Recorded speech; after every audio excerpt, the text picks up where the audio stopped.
Ed, have you got a time when work-life integration didn't quite work out for you? I probably have regular mini fails. I've gotten better over the years. So if you go back 6-7 years, I would answer text messages and emails under the table while having dinner. And can I tell a story about that? I remember you were so proud of yourself when you got your first Apple Watch because his wife didn't know. I don't know. Maybe it's true. So I can do my messaging. But look, I learned the hard way, lots of little fails, and I've had no major failures, in terms of major issues in life. But that's a terrible thing to do. And so it sounds simple, but when I arrive home, my phone goes away for a while. And the other How really long? important, an hour. Yeah. An hour. Yeah. But then look, I'll be doing things. 7, 8, and the kids will be there, and the kids will be wanting my attention, and sometimes you get a bit frustrated, which is terrible. So those are the little fails. One thing I do is I plug my phone in at night in the kitchen. I have an old 90s style alarm clock, the digital ones with the red light. I have one of those. It works perfectly well. But because for me, having the phone there would be crossing the line. How do you set boundaries, Natalie? Yeah, I have. One of the things I've become far more conscious of, we talk about leadership shadows, but actually as a sort of parent to a motherhood shadow. So my kids are 10, 7 and a 1-year-old. Actually, she's just turned 2. But I started to realise that their normal was me with a device in my hand, and I've sort of become much more disciplined to that point about not always having a device, because my 1-year-old always wanted a device in her hand. So she constantly wanted to be holding a phone.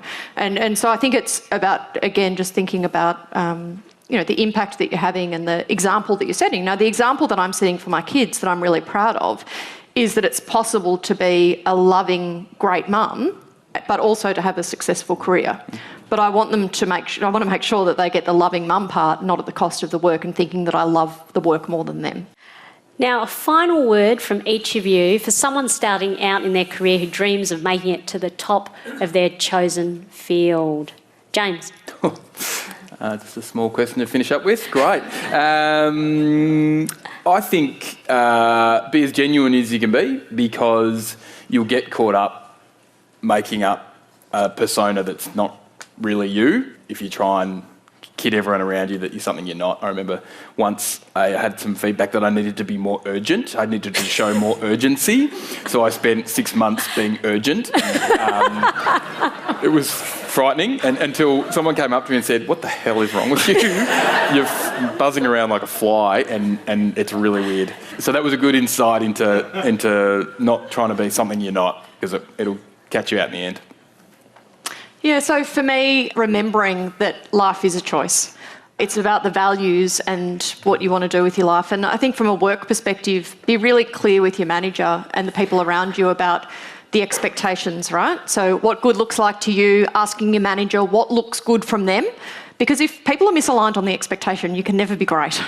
So what does great look like? And then just deliver that to that. Ed. Make an active decision about what you want out of life.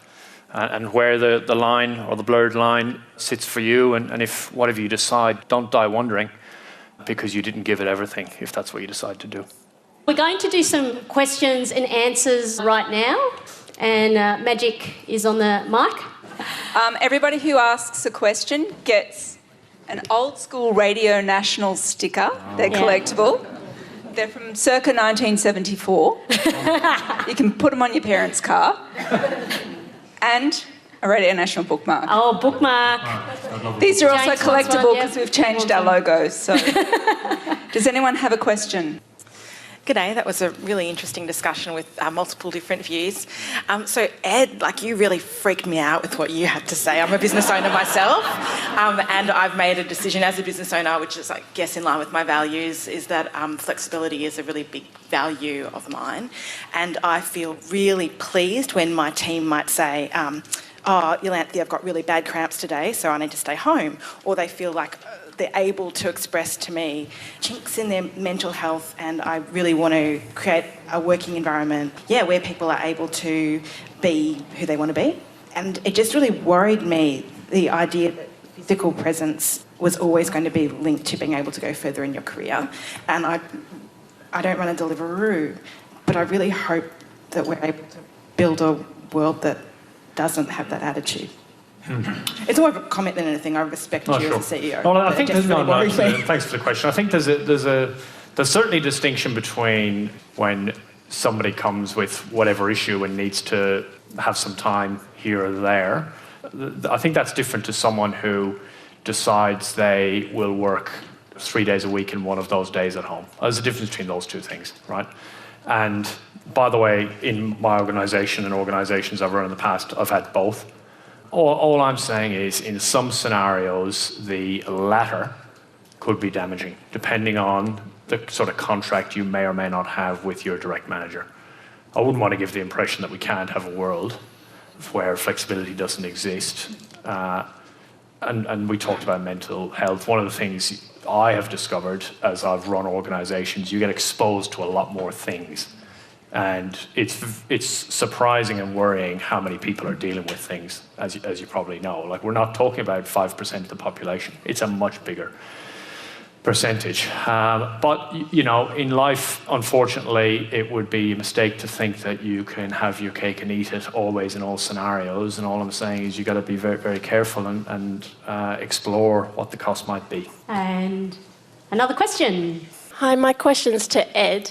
I just want to acknowledge and say thank you for your really refreshing, honest answer that you gave previously. I think that you articulated a taboo around flexibility in the workplace, particularly for working mums. I'm one of those and I have a young child.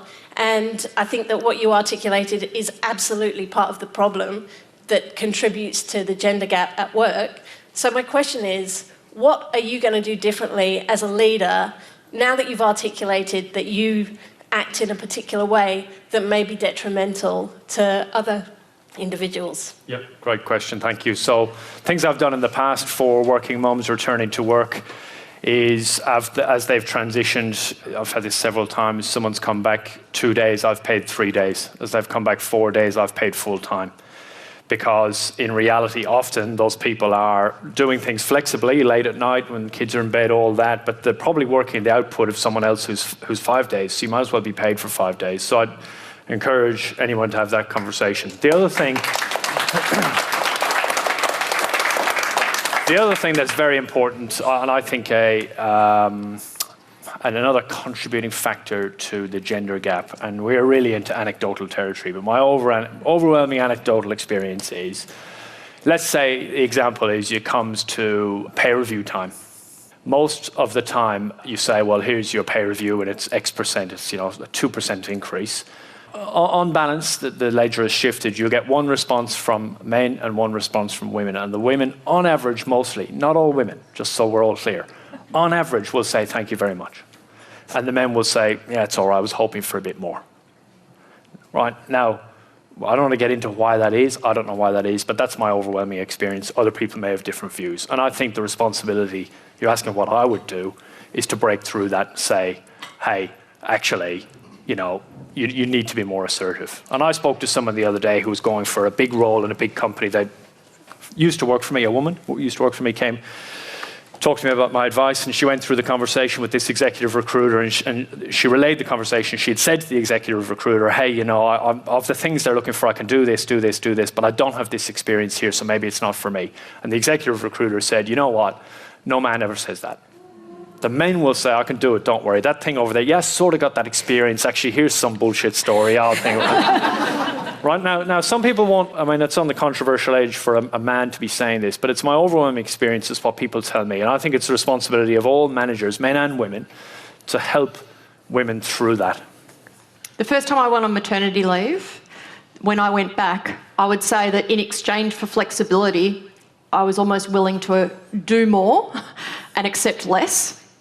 So I think women as well need to remember that their value is based on what they're delivering and the results they're generating, and, you know, accept that if somebody's offering them flexibility, that it's okay. Like, you know, third time round, probably I'd got it a little bit more right in understanding that, you know, if I'm coming back to work 3 days, that's perfectly fine and I'll build up or whatever it is. But I do think that there's an attitudinal thing in there about flexibility in exchange for something else. And it doesn't have to be that way. Stop individuals having to negotiate salary. It's the easiest way. You pay a certain amount of money for a certain role, whether you're male, female, doesn't matter. That's true, James, but at the end of the day, there'll be people like me who, I'd never do this now, in case my current employer's listening, but over the years I've gone, well, that's fine, James, but guess what, I'm going. And you know what happens? The Jameses of the world say, all right, Ed, here's what we'll do for you. No, not anymore. James, but I know some of your companies you've worked at have had that policy, and that's a great policy, by the way, and that's probably the way it should be, right? But it's not the way it is in 99% of cases. So guess what? Most of you are dealing with the other model. I totally agree if we could get there. Oh, and we've got a question over here. Thanks. Thanks. My question's for James. You were talking about having a lot of staff sort of working from home and how that's that great flexibility there, but sometimes it would cause issues because if something did go wrong or expectations weren't met, that these people were sort of brought up by maybe those that weren't doing that. And you said sort of the best way to sort of combat that or get around that is that transparency. So I'm just sort of thinking, what sort of structures did you have in place or mechanisms to ensure that you had that transparency there? Great question. Yeah, Agile helps. Agile methodology to software delivery or doing anything where you've got things like stand-ups and you've broken down work into pieces and you've got Kanban boards that show who's working on what and when. But if you don't have all that, it's just a way to transparently show what you're working on and where you're up to. And that might be an email, a message, a spreadsheet. It doesn't have to be a flash bit of technology. It can be anything that helps people understand where you're at so that they can contribute and they can support you and help you and guide you. And also, they don't have to worry about the fact that you're not working just because you're not in the office. A quick one as well. Do you think that you could lead teams remotely? Yes. You can be a leader. Yeah, I do. I really think you can. I think you've got to have the right environment, the right culture, the right setup, the right tools, all that sort of stuff. But ultimately, there's no reason. I think if you are building a company and you are doing certain things at certain times or you're not delivering, you might need to restrict that and bring everyone back to have high fidelity in-person conversations, because I personally think they're still easier and better. But Depends on the company. Yep. If you're managing a restaurant, you're going to be more effective if you're there watching your staff. Yeah, and I think it also depends on the maturity and level of the team members, because all of us, I believe, when we're younger, you need more face-to-face manager contact, and as you get a bit older and more experienced, you need less. So I think it depends. It should be possible, but it depends. Beautiful. Thank you very much to our panel.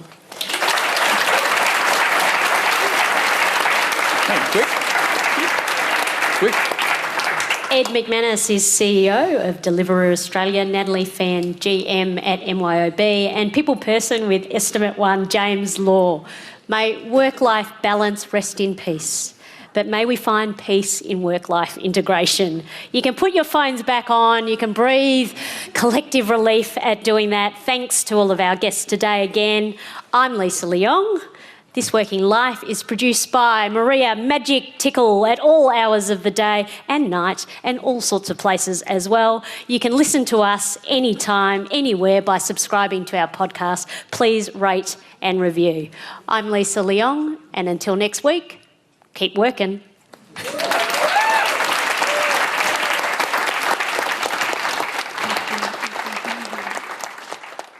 You've been listening to an ABC podcast. Discover more great ABC podcasts, live radio, and exclusives on the ABC Listen app.